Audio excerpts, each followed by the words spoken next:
날씨도 이렇게 더운데다가 요새 우리나라에는 매일 열받고 스트레스 받는 이 답답한 일들밖에 없습니다.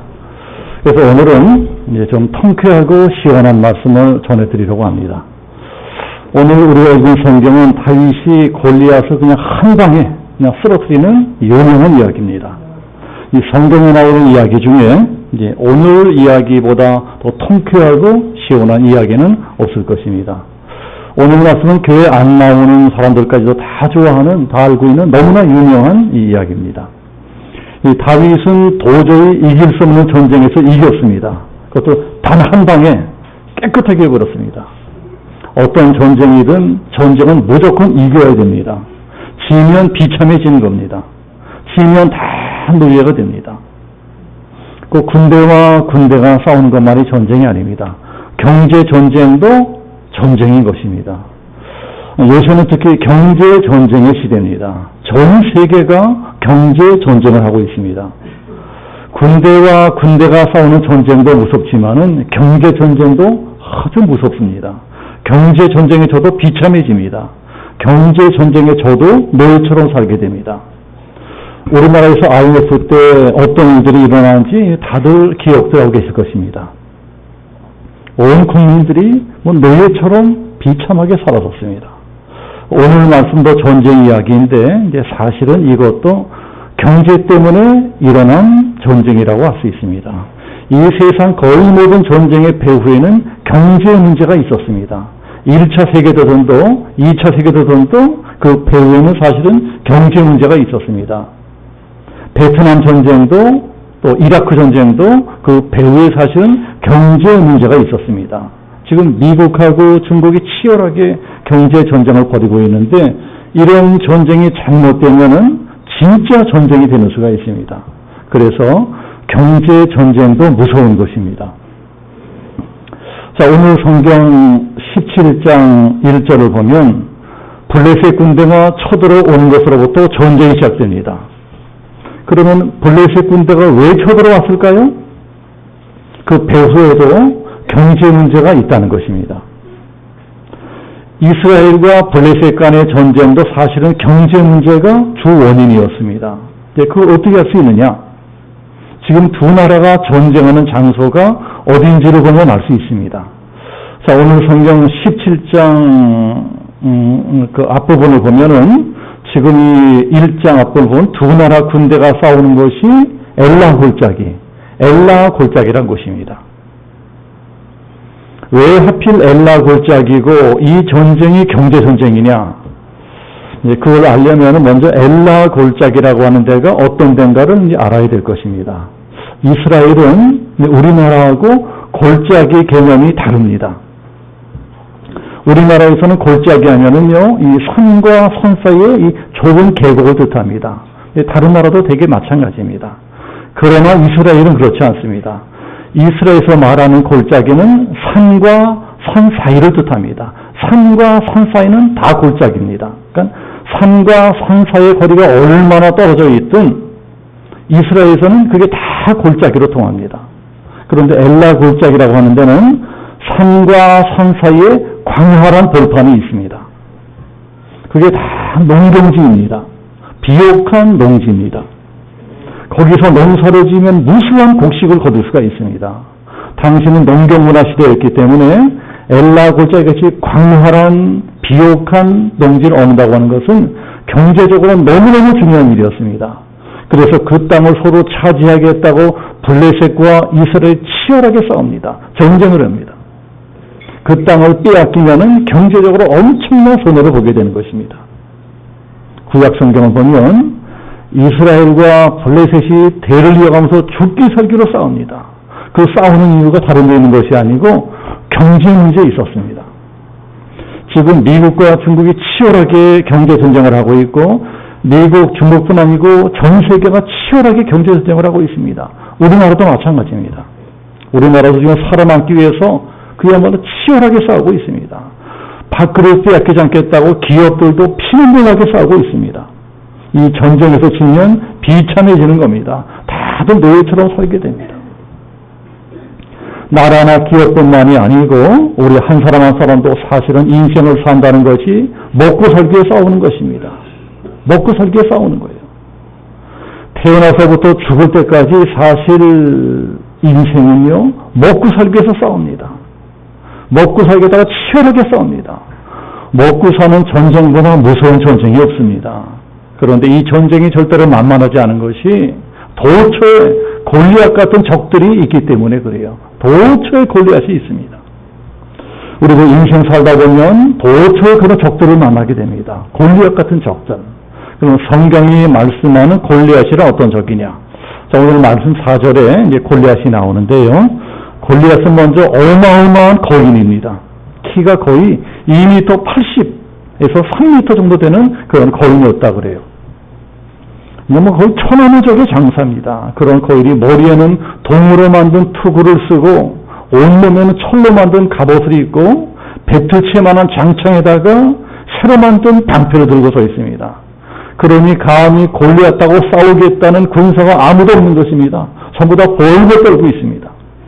이건 도저히 이길 수 없는 적이고 이길 수 없는 전쟁입니다. 그러니 그야말로 이스라엘이 일대 위기에 빠졌습니다. 잘못하면 땅을 빼앗기고 나라까지 망하게 생겼습니다. 이런 전쟁에서 이긴 사람이 누구예요? 이런 전쟁에 이긴 사람이 다윗인 것입니다. 조그만 10대에서는 다윗이 도저히 이길 수 없는 거인 골리앗과의 전쟁에서 이겼습니다. 이 전쟁이란 것은요, 무조건 이겨야 됩니다. 우리들도 이겨야 됩니다. 지면은 비참해지는 것입니다. 그래서 우리들이 오늘 성경 다윗에게 이기는 방법을 배워야 될 것입니다. 이기는 방법. 그러면 다윗이 어떻게 이길 수 있었느냐? 자, 첫 번째, 이 다윗이란 사람은 남들하고 다른 눈을 가지고 있었습니다. 눈이 달랐습니다. 문제를 다른 눈으로 보고 있었습니다. 다른 사람들하고 다른 관점으로 문제를 봤습니다. 전쟁에서 이기려면 눈이 달라져야 됩니다. 우리 인생에는 무수한 문제들이 있습니다. 큰 문제든 작은 문제든 계속해서 문제가 생기는 것이 우리들의 인생입니다. 이스라엘도 마찬가지였습니다. 이스라엘에게는요, 블레셋이라고 하는 골치 아픈 문제가 있었습니다. 골리앗에는 큰 문제가 있었습니다. 물론 다윗에게도 골리앗은 큰 문제고 큰 골칫덩어리였습니다. 누구에게나 골치 아픈 문제가 있습니다. 누구에게나 내 능력으로는 도저히 해결할 수 없는 큰 골칫거리들이 있습니다. 그래서 대부분 그런 골치 아픈 문제들을 만나면 도망치려고 합니다. 도망가려고 해요. 이스라엘 군대가 그랬습니다. 골리앗이라고 하는 골치 아픈 문제를 만나니까 다들 바바 떨면서 도망을 치려고 합니다. 그러나 이스라엘같이 좁아터진 나라에서 도망가봤자 어디로 도망가겠습니까? 골치 아프다고 도망치면 다 망하는 겁니다. 적군이 쳐들어오는데 도망치면 전쟁에 패하고요, 더 노예가 되는 것입니다. 그러나 다윗 한 사람만은 달랐습니다. 똑같은 상황 가운데서도 그 문제를 보는 눈이 달랐습니다. 32절에 보면은 다들 골리앗이 무섭다고 벌벌 떨고 있는데 조그만 소년 다윗이 사울 왕에게 가서 이렇게 말하는 게 나옵니다. 내가 저 골리앗과 싸우겠습니다. 자, 그러니까 사울 왕이 뭐라고 하죠? 33절 보면 아서라 관둬라. 너같이 전투 경험도 없는 애송이가 어떻게 저런 백전노장 거인 장군과 싸울 수가 있느냐? 그러니까 다윗이 이렇게 대답을 합니다. 우리 34절, 35절 같이 한번 합독해 보겠습니다. 다 같이 시작. 다윗이 사울에게 말하되 주의 종이 아버지 양을 지킬 때에 사자나 곰이 와서 양떼에서 새끼를 물어가면 내가 따라가서 그것을 치고 그 입에서 새끼를 건져내었고 그것이 일어나 나를 해하고자 하면 내가 그 수염을 잡고 그것을 쳐 죽였나이다. 이게 무슨 말인가요? 다윗은 골리앗을 사람으로 보지 않고 사자나 곰 같은 짐승 새끼로 보고 있다는 것입니다. 골리앗이라고 하는 문제를 보는 눈이 다릅니다. 왕이시여, 내가 왜 전투 경험이 없단 말입니까? 나는 사실 전투 경험이 아주 많은 사람입니다. 내가 비록 사람이랑 싸워본 적은 없지만은 짐승하고는 엄청 많이 싸워봤습니다. 이래봬도 나는 사자나 곰과도 싸워서 이긴 사람입니다. 골리앗을 보는 눈이 달라요. 골리앗을 보는 눈이 다르니까 이런 말도 할 수 있습니다. 골리앗을 짐승으로 보면 이길 수 있다. 나는 짐승들의 생리를 잘 알고 있기 때문에 짐승 때려잡는 것은 돌 같은 사람이다. 나는 본능적으로 싸우는 방법을 터득한 사람이다. 들판에서 짐승과 싸울 적에는요, 전략도 필요 없어요. 본능적으로 싸워야 됩니다. 이 사람도 본능적으로 싸우는 사람들이 무서운 사람들입니다. 이 깡패들 세계, 조폭들 세계에도 본능적으로 이 싸움 감각이 발달한 사람들이 있습니다. 옛날에 김두한이라든가 시라소니 같은 주목들이 그런 사람들이었습니다. 본능으로 싸웁니다.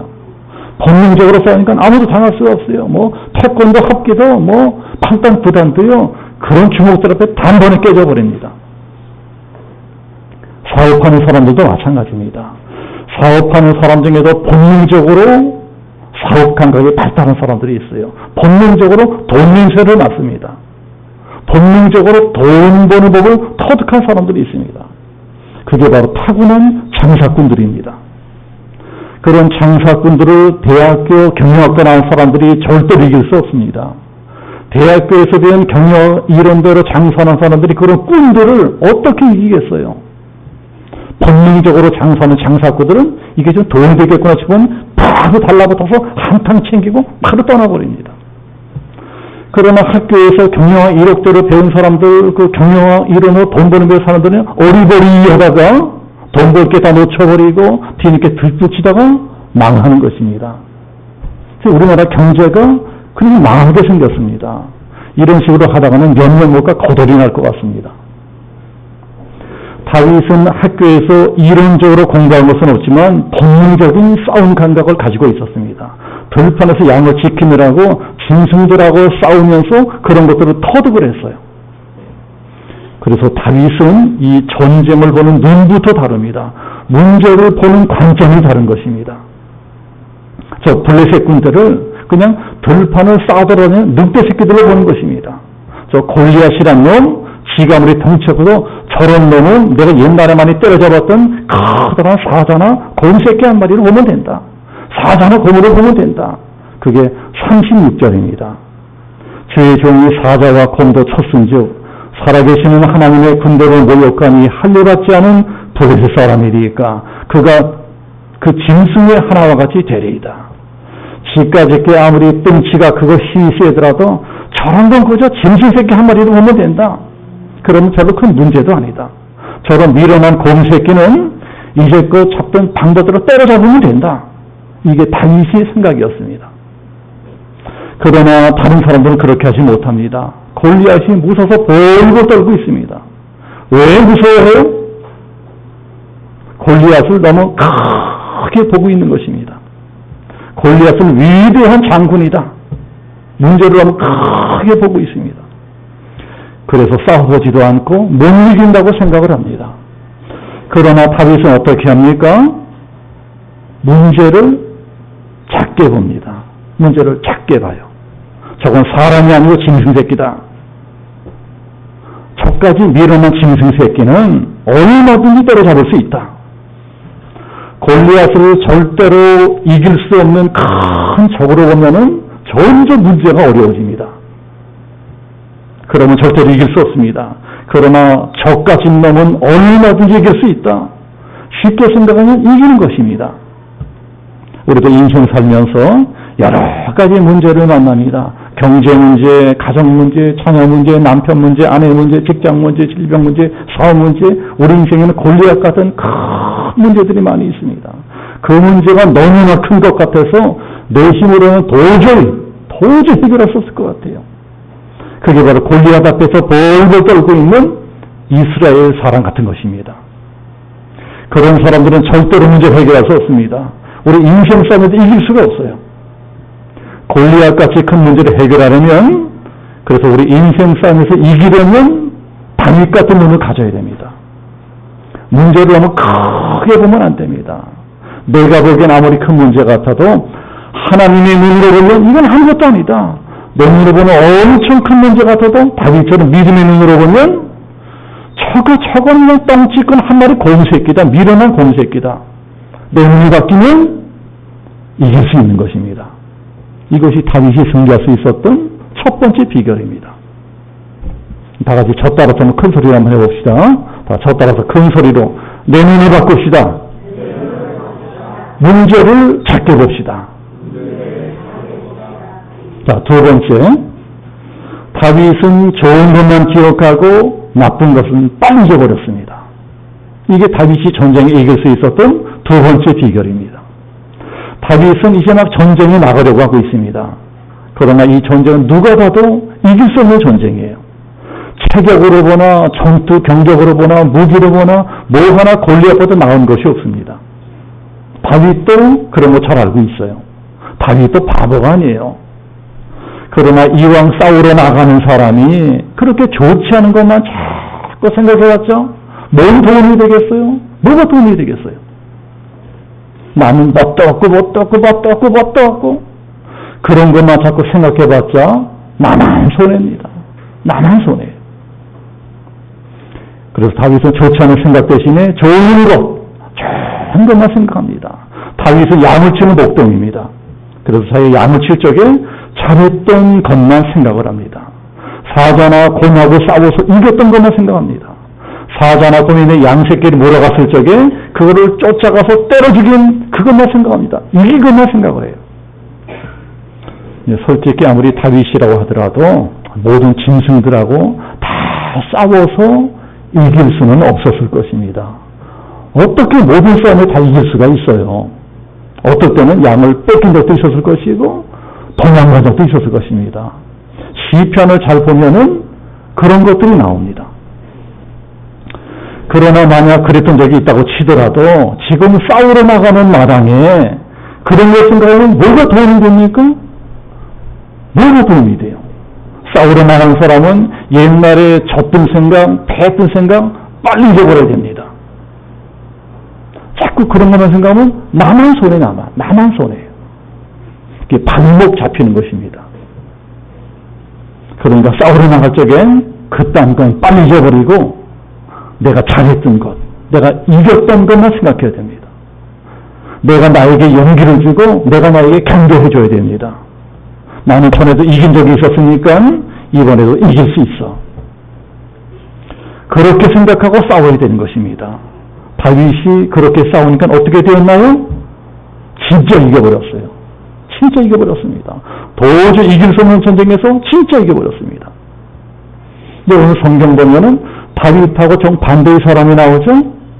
누굽니까? 사울왕. 오늘 성경에 나오는 사울왕은 바울과 정반대의 사람입니다. 이 사람은 어떻게 되는 게 늘 안 되는 것만 생각합니다. 아니 전쟁하러 나간 사람이 이기는 거 생각해도 될똥말똥한 판인데 어떻게 된 게 사울이란 사람은 매일 지는 것만 생각합니다. 안 되는 것만 생각해요. 33절에 보면 사울이 뭐라 그럽니까? 사울이 다윗에게 이르되 네가 가서 저 블레셋 사람과 싸울 수 없으리니 너는 소년이요 그는 어려서부터 용사임이라. 다윗이 걱정 마세요. 내가 나가면 이길 수 있습니다. 이러니까 무조건 너는 안 돼. 너는 안 돼. 너같이 조그만 놈이 나가면 너는 100% 죽는다. 너는 100% 너는 안 돼. 너는 안 돼. 싸워보기 전에 지는 걸 먼저 생각합니다. 왜 그럴까요? 이 사람은 지금 생각이 잘못됐습니다. 패배의식에 사로잡혀 있어요. 자, 우리가 새벽기도에서 사무엘서를 많이 공부했는데 이제 사무엘서를 보면은요 사울왕도 절대로 약한 사람이 아닙니다. 성경을 보면 기골이 장대한 거인이요 골리앗 못지 않습니다. 아주 영롱한 장수고 키가 다른 사람 어깨만은 컸다 그래요. 거인이에요, 거인. 사울도. 그래서 이스라엘 사람들이 저런 사람이 왕이 되면 우리를 지켜줄 것이다 하고 왕을 시켰습니다. 그렇게 해서 왕이 되었고 왕이 된 다음에 블레셋하고 열심히 싸웁니다. 열심히 싸우다가 어떤 때는 진 적도 있고 어떤 때는 이긴 적도 있어요. 싸움이라는 게 원래 그렇지 않습니까? 싸움이라는 것은 질 때도 있고 이길 때도 있어요. 그런데 이 중요한 시점에 이 중요한 시기에 이왕이면 이겼던 걸 생각할 일이지 왜 하필 졌던 걸 생각해요? 왜 패배한 걸 생각해요? 결국 지는 것만 생각했던 이 사울왕은 전쟁에 지고 인생 싸움에도 패배합니다. 맨 나중에 가서는요, 블레셋과의 전쟁에서 대패하고 비참하게 자살을 합니다. 온 가족이 다 멸망을 합니다. 그러나 좋은 생각, 이기는 생각을 하는 다윗은 마침내 모든 인생 싸움에서 이기고 블레셋도 다 이기고 결국 이스라엘 역사상 가장 위대한 왕이 됩니다. 지금 우리 인생에 무슨 문제가 있습니까? 이 문제를 해결하긴 해결했을 텐데 나는 그런 능력도 없고 돈도 없고 백도 없고 뭣도 없고 아무것도 없다. 네, 그런 분도 있을 수가 있어요. 그러나 비록 내가 지금 이렇게 능력도 없고 가진 것도 없고 그렇다 할지라도 이 생각만은 잘할 수 있습니다. 이 생각만은 이기는 생각을 할 수가 있어요. 생각하는데 돈도 안 들어요. 돈도 안 들어. 이자도 안 붙습니다. 그러나 이왕이면 전에 잘했던 것, 이겼던 걸 생각하지 맨 쓸데없이 못했던 것, 실패했던 것 이런 것만 자꾸 생각하면 전혀 도움도 안 되고 결국 생각대로 지게 되는 수가 있는 것입니다. 생각을 잘해야 돼요. 자, 저 따라서 큰 소리로 한번 해봅시다. 저 따라 큰 소리로 다 같이 시작. 좋은 일은 기억하고 나쁜 건 빨리 잊어버리자. 자, 세 번째. 다윗은요, 자기가 가장 잘하는 방법으로 싸웠습니다. 그래서 이겼어요. 사울왕이 아무리 말려도 다윗이 끝까지 싸우러 나가겠다고 말합니다. 그러니까 사울왕이 어쩔 수 없이 쟤는 그렇다면 내 갑옷을 입고 내 칼을 들고 나가 싸워라 하고 자기 무기를 내줍니다. 38절 보면 이에 사울이 자기 군복을 다윗에게 입히고 노투구를 그의 머리에 씌우고 또 그에게 갑옷을 입히매. 왕이 쓰는 것이니까 얼마나 좋은 것이겠어요. 최고로 좋은 갑옷이고 최고로 좋은 무기입니다. 그런데 막상 그걸 입어보니까 도무지 자기하고는 맞지가 않는 것입니다. 그게 39절이에요. 다윗이 칼을 군복에 차고는 익숙지 못하므로. 다윗은 체격이 작고 사울은 큰 사람입니다. 그래서 투구를 쓰니까는 꼭 알바글처럼 머리에서 뺑글뺑글 돌고 갑옷은 하도 무거워서 깔려 죽겠어요. 갑옷에. 칼도 어찌나 무거운지 싸우기는 그냥 들고 다닐 수도 없어요. 그러니 아무리 왕이 쓰는 거고 최고로 좋은 무기라 하더라도 나 이자마자 필요 없다. 난 내 걸로 싸우고 하겠다. 난 내 걸로 싸우겠다. 그리고 그런 무기 대신에 뭘 들고 싸우러 나갑니까? 40절 보면은 물맷돌 들고 나갑니다. 물맷돌. 자, 물맷돌은 뭐라 그래야 될까요? 일종의 새총 같은 것이다 생각하시는 새총 같은 것. 새총이라는 게 얼마나 우스워요, 새총. 그게 무기가 됩니까? 그러나 사실은 그게 다윗이 제일 잘 쓸 수 있는 무기였어요. 그 물맷돌을 던지면 백발백중입니다. 곰이고 사자고 다 물리칩니다. 남들 보기에는 우스운 것 같아도 그게 자기한테는 최고의 무기인 것입니다. 그러니까 나 이거 들고 하겠습니다 하고 갑옷이고 투구 칼이고 다 버려버립니다. 이게 홀딱홀딱 다 벗어버리니까 맨 마지막에 뭐가 남겠어요? 빤스 한 장 입고 빤스 한 장. 빤스 한 장 입고 갑니다. 지금 다윗은 빤스 바람으로 싸우러 나가는 겁니다. 타잔처럼 빤스 한 장 입고요 전쟁하러 나갑니다. 골리앗이 그거 하도 기가 막혀서 43절 보고 야 임마 너 나를 개새끼 달고 하는 거냐? 이러는 말씀이 나와요. 그게 사실이거든요. 다윗은 실제로 골리앗을 사람이 아닌 개새끼를 보고 나갔습니다. 저건 개새끼나 늑대새끼다. 그래야 이길 수 있습니다. 골리앗을 위대한 장군님으로 보고 나갔으면은 그 무서워서 어떻게 싸우겠어요? 근데 위대한 장군님으로 본 대신에 그래 이놈아 너는 개새끼다. 욕해서 미안합니다. 너 같은 개새끼는 내가 옛날에 이 물맷돌 많이 때려잡았어. 너를 때려잡을 수 있어. 칼이나 방패는 사람하고 싸우는 데나 필요한 것이 너 같은 개새끼하고 싸우는 데는 그런 거 필요 없어. 너 같은 개새끼하고 싸우는 데는 이 새총으로 충분해. 그렇게 자기가 잘 쓰는 무기를 들고 나가니까 자신감이 충만합니다. 이건 내가 잘할 수 있거든요. 어떻게 돼요? 다른 사람들이 보지 못하는 골리앗의 허점이 보입니다. 다른 사람들은 골리앗이 갑옷에 투구 쓰고 방패 들고 중무장한 것만 보고는 막 쫄아가지고 저런 놈하고는 도저히 못 이긴다 이러고 다윗이 가만 보니까요, 골리앗에게도 허점이 있어요. 골리앗의 허점이 뭐냐? 이마. 다른 데는 전부 투구로 갑옷으로 방패로 중무장을 했는데 가만 보니까 그냥 이마박 한복판은 휑하니 비었어요. 맞박이 비었어. 맞박이. 바로 저거다. 그리고 이마박을 팡 하고 물맷돌을 던져버리니까 한 방에 격진시켜버립니다. 돌멩이로 글쎄를 때려버리니까 그냥 한 방에 무너져 버립니다. 결국 다윗은 남이 뭐라고 하든 자기가 제일 잘 쓰는 무기를 사용해서 이길 수가 있었습니다. 남에게 좋다고 나한테까지 좋다는 법은 없습니다. 장사도 남이 잘한다고 나까지 잘한다는 보장은 없어요. 근데 귀가 얇은 사람들은 남이 잘 된다고 하니까는 나도 잘 될 줄 알고 무조건 따라하다가 쪽박차는 경우가 많습니다. 남이 아무리 잘한 거래요. 남은 잘 돼도 나는 안 될 수 있습니다. 그 사람에게 그것이 맞아도 나한테는 안 맞을 수 있어요. 그러니까 내가 잘한 걸 해야 됩니다. 사업도 장사도 직장도 공부도 그런 걸 찾아야 됩니다.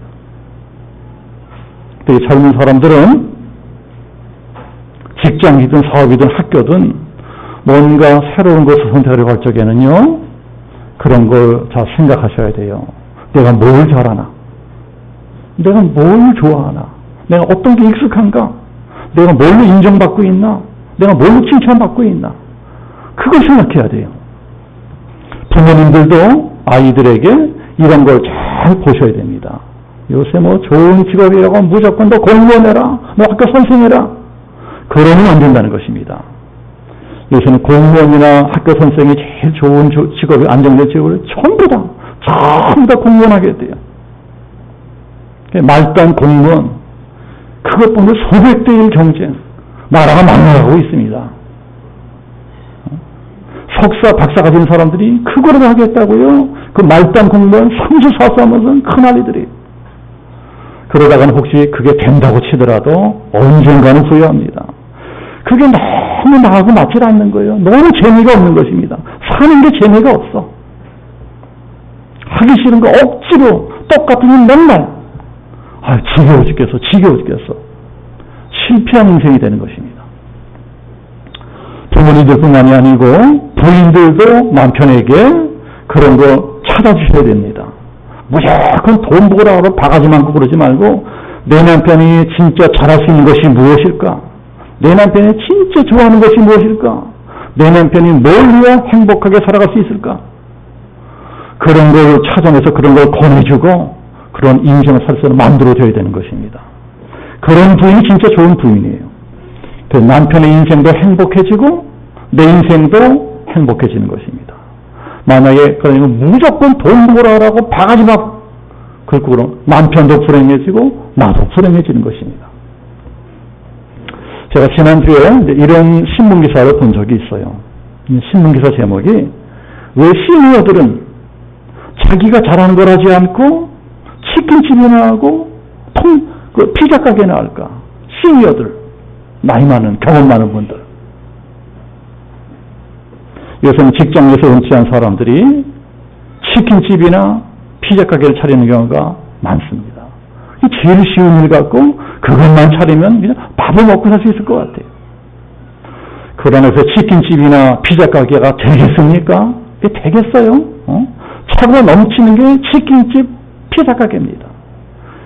그러니까 퇴직금 다 쏟아붓고 한 1년, 2년 하다가 그냥 쪽박 차는 겁니다. 왜 평생 자기가 잘하던 그 경력 살리지 않고 남들 한다고 치킨집하고 피자 가게하고 그럴까요? 자, 우리들은 이걸 잘 생각해 봐야 됩니다. 이제는 은퇴 이후가 더 중요한 시대가 되었습니다. 옛날에는 평균 수명이 짧아서 은퇴하고 나면은요, 얼마 있다가 다 죽었어요. 다 죽었습니다. 안에서는 은퇴하고 나서 수십 년 삽니다. 수십 년 살아요. 그러니 은퇴 이후에도 얼마든지 새로운 인생을 살 수 있습니다. 은퇴 이후를 잘 준비하면 오히려 은퇴한 다음에 더 행복하게 살 수 있습니다. 오히려 은퇴한 다음이 진짜 인생의 전성기가 될 수가 있어요. 저도 이제는 60대 중반이 가까워지니까 좀 일찍 하든 늦게 하든 언젠가는 은퇴할 것입니다. 영원히 할 수 없잖아요. 그 다음에 뭘 하며 살 것이냐? 은퇴한 다음에 할 일을 미리미리 기도하고 미리미리 준비하고 있습니다. 은퇴 이후가 내 인생의 전성기가 되려면, 은퇴한 다음에 더 행복하게 살려면 내가 잘하는 일을 해야 됩니다. 내가 잘하는 일. 내가 평생 해온 일 중에서 제일 잘할 수 있는 그 일을 해야 됩니다. 다 그렇게 할 수 있는 일들이 있어요. 저에게는 그림을 그리고 글 쓰는 재주가 있습니다. 우리 집사람은요, 사람을 잘 섬기는 은사가 있습니다. 어떤 사람은 음식을 잘 만들고, 어떤 사람은 컴퓨터를 잘하고, 어떤 사람은 손재주가 좋고, 어떤 애들을 잘 돌봐주고, 그런 게 다 다윗의 물맷돌. 남들 눈을 비록 시시해 보여도 내가 잘할 수 있는 그런 무기를 싸워야 이길 수 있습니다. 내가 잘할 수 있는 걸 해야 돼요. 저 따라서 큰 소리를 한번 해봅시다. 저 따라 큰 소리 다 같이 시작. 내가 잘할 수 있는 무기로 싸우자. 다윗은 도저히 이길 수 없는 전쟁에서 이겼어요. 단방에 골리앗 쓰러뜨렸습니다. 다윗처럼 별벌이 없는 목동이 이길 수 있었다면 우리는 왜 못 이기겠습니까? 다윗이 하늘에서 뚝 떨어진 사람이 아닙니다. 우리랑 똑같아요. 우리랑 똑같이 밥 먹고 잠자고 오줌 싸고 똥 싸고 이러던 사람입니다. 그러니까 다윗이 이길 수 있었다면 우리도 이길 수 있습니다. 어떻게 이길 수 있어요? 문제를 보는 눈을 바꾸면 이길 수 있습니다. 좋은 것만 기억하고 나쁜 것 빨리 잊어버리면 이길 수 있습니다. 이왕이면 내가 제일 잘할 수 있는 방법으로 싸우면 이길 수가 있습니다. 이 한 주간도 오늘 성경이 가르쳐주는 이 방법대로 실천해서 우리 인생 싸움도 이기고 하나님께 영광도 돌려드리는 우리 양심양성교회 모든 성도들 되시기를 예수님 이름으로 축복합니다. 우리 함께 기도하겠습니다.